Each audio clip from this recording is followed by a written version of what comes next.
Hi guys, so in this video I'm going to show how I made my first ever diorama, and it's a scene from Predator. So the first thing to do is to find or make a base that I'm going to have these on. So ideally, obviously I want them reasonably close, but not too close to obviously you'll be able to see them, so something like about that. Basically a good old search around the house trying to find something of an appropriate size, and the best thing I've come up with is this. Basically it's a cake tin, which is kind of ideal because it makes it easier for me to pull the base out, the fact that the bottom bit comes out.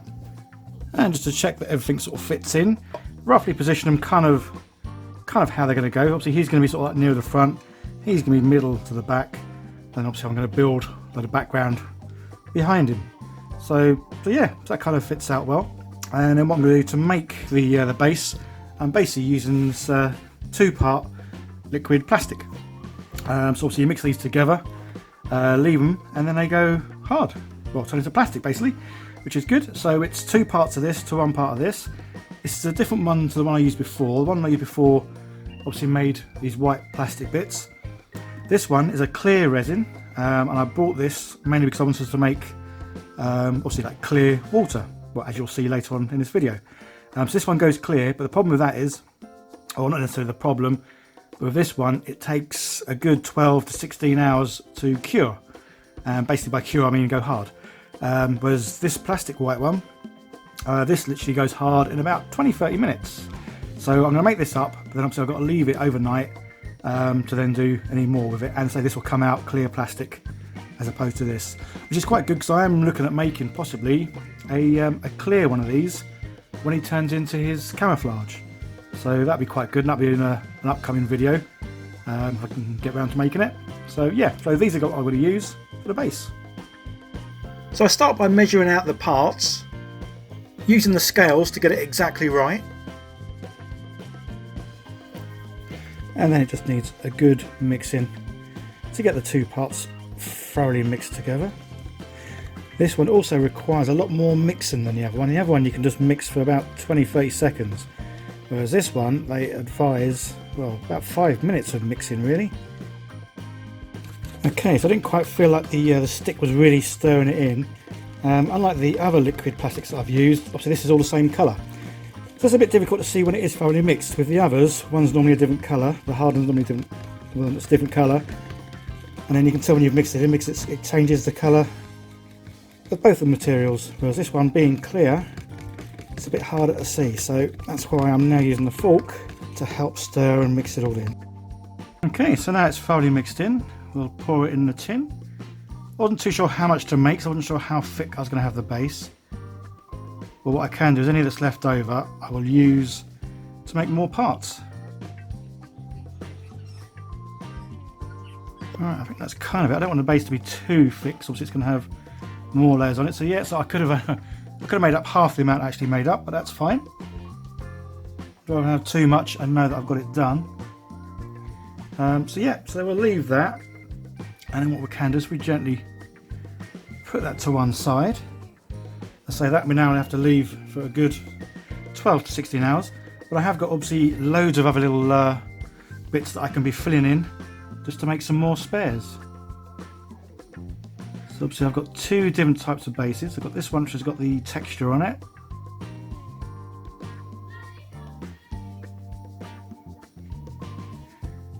And again, we'll leave that to one side. And then I've got this one which has got the this flat smooth base. There's a shield, a couple of shoulder pads, a head and a backpack. So I've started to get a collection of materials to use for bases, and in this case I'm going to use these small stones. As the plastic hasn't set yet, I can just push the stones into it, so when it does cure it'll all be nice and firm and the stones won't fall out.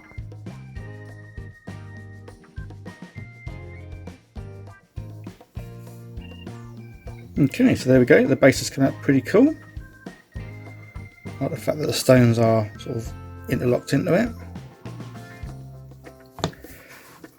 Yeah, so now get a rough position of where the people are going to go, and I'm going to build up the back. So we're going to have the Predator more at the front, and Duke's going to be like just behind him, somewhere around that there. So we're going to build up the back area, probably have a log, loads of twigs around him, just so he is sort of pretty hidden. But yeah, I think the size kind of works well. So to build up the background, I'm using these plaster of Paris sheets. I'm also using Lego bricks. This will reduce the weight of the overall diorama, and also means I won't be using too much plaster of Paris sheets, so it'll dry quicker. So it's just a case of cutting it into smaller sheets, dipping it in water, and then placing it where I need it.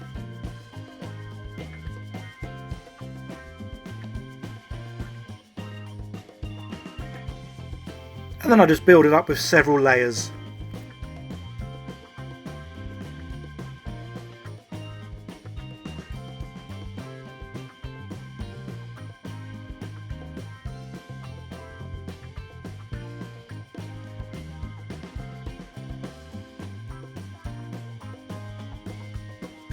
So now it's starting to dry.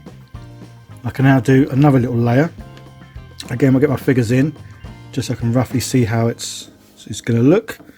That's kind of where I'm possibly going to have them. So we can do another sort of height for the back.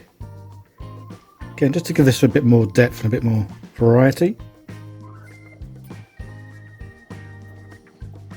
Thinking something like that.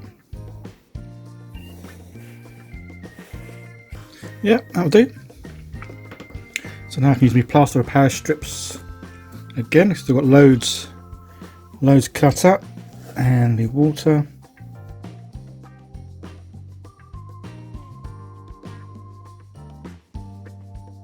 And I'll just continue to keep building the layers up. So as you can see, it's starting to take shape. As I want to add some texture to this muddy base, I'm now covering it with some polyfiller.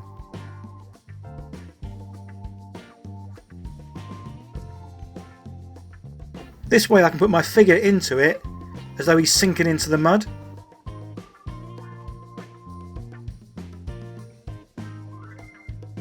And I can also add some texture into the polyfiller to make it look like it's the side of a muddy bank.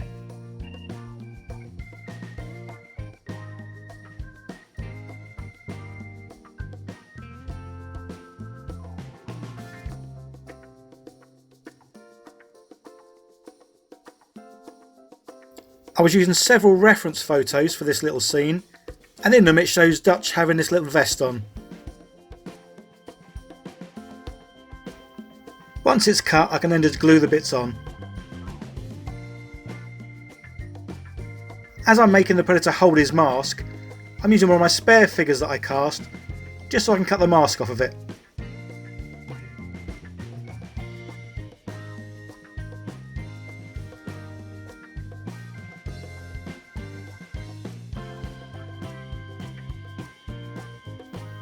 This tool is so cool for cutting and sanding bits down. Saves a lot of time. So there we go, that's the first bit done. Now he can hold on to his faceplate. This just means now I need to chop off his face and remake it.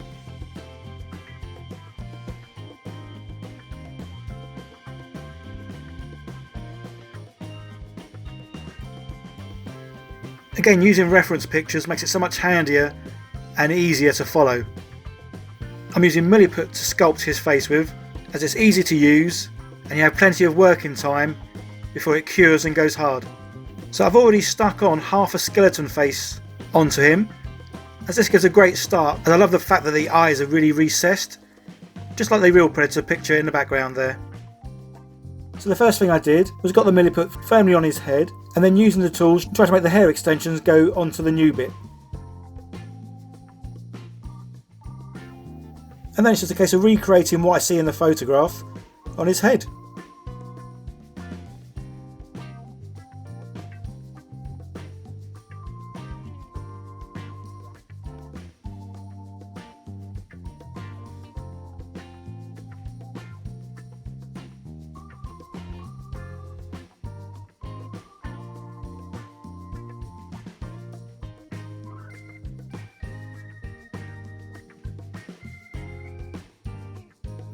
As I've chose to make him with his mouth wide open, I'm just using these small bits of bent wire which will form part of the opening of his mouth as well as his white teeth.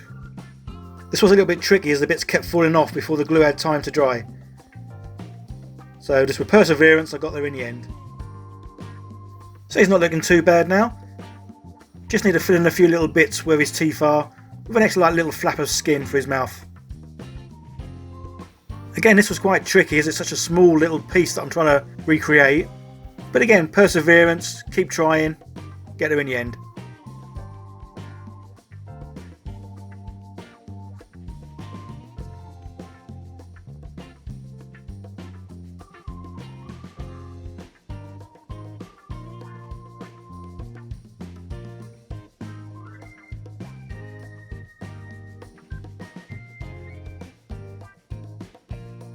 As I didn't want to repaint the whole figure, I'm just painting on some primer onto the new bits that I've made and his face mask. Now his face and mask are painted properly, I can prise him off the base to put him on his new base. So for the base I had considered trying to make my own twigs and branches, but I felt it looked more realistic if I just used normal twigs and branches I found out in the garden. So I've got a variety of twigs and sticks, left them to dry out for a good few days, and now I've got a good choice of lots to use. So just roughly laying them out where I think they could go before gluing anything down. So it's just a case of trying to find which ones look best and the right size and texture and how I wanted it to look.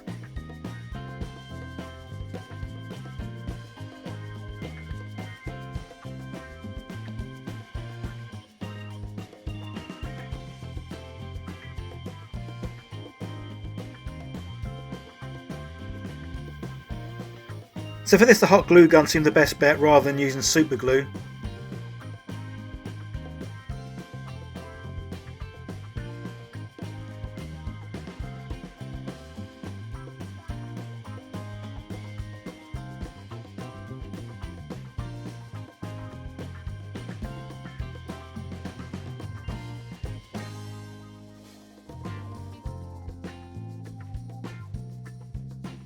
I'd watched a few other YouTubers that had used wood in their dioramas, and they all said it was best to seal the wood before doing any kind of painting.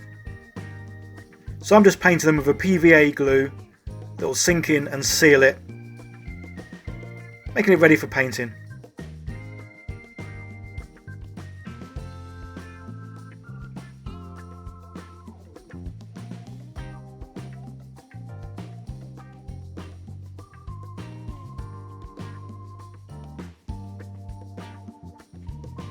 So once I was happy with everything, I took it outside and gave it a spray with grey primer.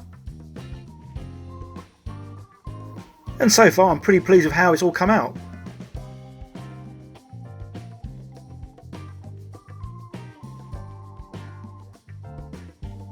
And then, like all my custom painted figures, I start by just getting all the basic colours on first, using the largest brush I've got.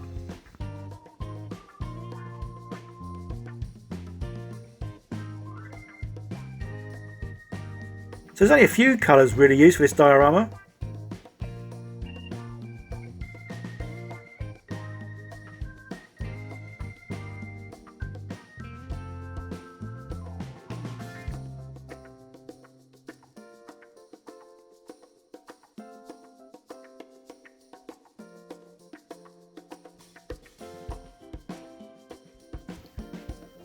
Now I'm applying the strong tone wash.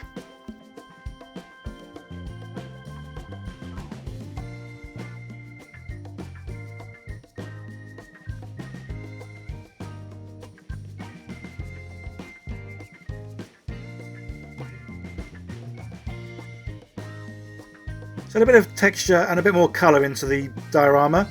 I'm using these little green tufts of grass.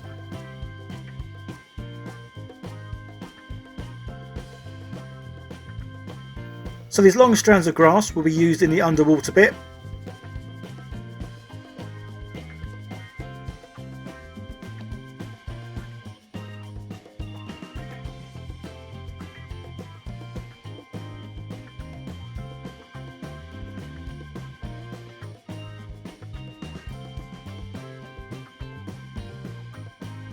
And now it's the black wash that goes on the mud.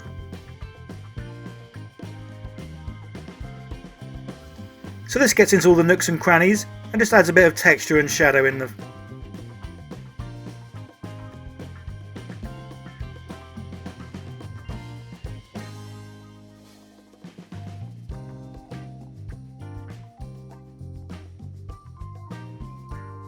There we go, so that's now complete.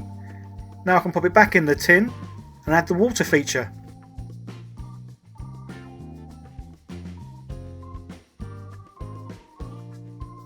And again, it's just a case of adding the right parts of the two mixtures together.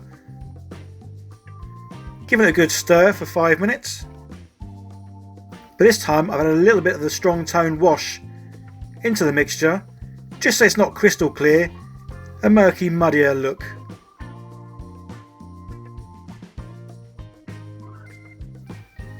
So this gets poured in, and it's another case of leaving it for a good 12-16 hours.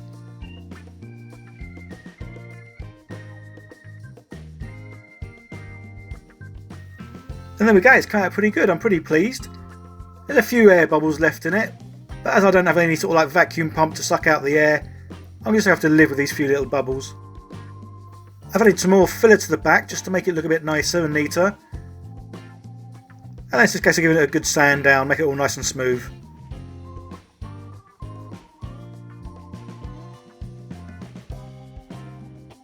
I wasn't really happy with the He-Man head as it seemed to have too much hair on it.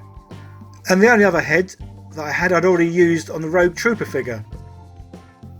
So I made a mould and casted another one of these heads. And then using Milliput again, I can just sculpt the hair that I want. So this is pretty good now that I've got a generic head with no hair that I'll probably use quite a lot now just to make my own looking faces.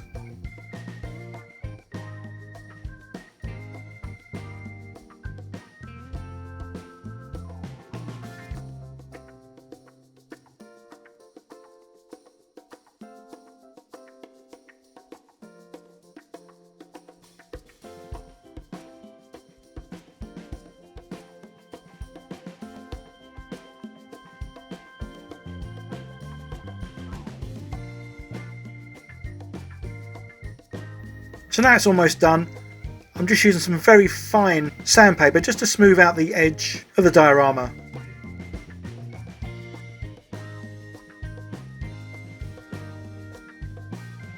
And this paper is 7000 grit, so it buffs it into a nice smooth looking edge.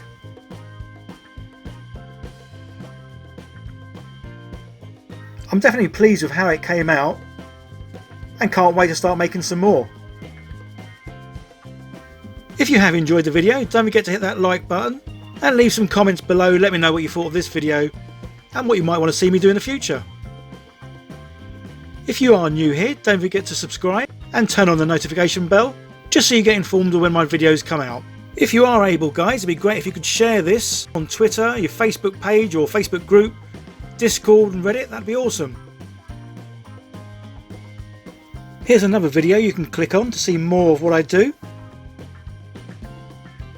Okay guys, that's it. Bye for now.